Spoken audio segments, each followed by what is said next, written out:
ముఖ్యంగా మా ఆడబిడ్డలు ఈడ ఉన్నారు.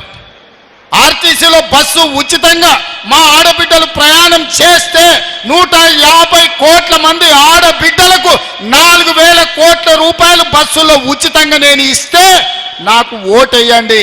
మీకు బస్సుల్లో ఎవరైనా టికెట్ పైసలు అడిగితే నాకు ఓటు వేయొద్దని మా ఆడబిడ్డలకు నేను చెప్పదలుచుకున్నా.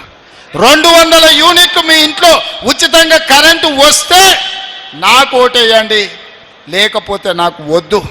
మీ అమ్మని అడగండి ఇంటికి పోయినాక 500 రూపాయలకు సిలిండర్ మా ఆడబిడ్డలకు వస్తే ఓటు నాకేయండి, లేకపోతే ఓటు వేయకండి అని చెప్పి మా ఆడబిడ్డలను అడుగుతున్నా.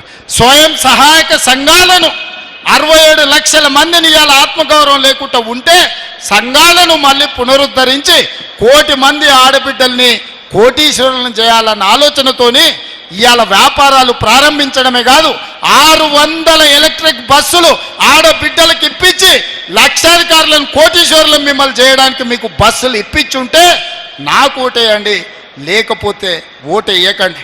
ఇవాళ 1000 మెగావాట్ల సోలార్ విద్యుత్ ఉత్పత్తి మహిళా సంఘాలకు ఇచ్చినాం. అదానీ అంబానీలతో పోటీ పడే సోలార్ విద్యుత్ ఉత్పత్తి వ్యాపారం ఈరోజు ఆడబిడ్డల దగ్గరికి తీసుకొచ్చినాం.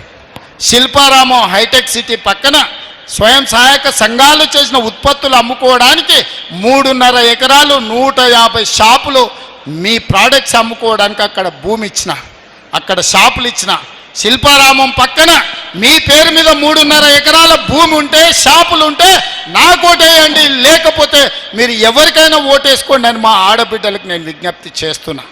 ఇవన్నీ కూడా మీరు ఆశీర్వదించి అండగా నిలబడ్డారు కాబట్టి నేను చేయగలిగిన. రేపు భవిష్యత్తులో కూడా ఇంకా చాలా సమస్యలు ఉన్నాయి.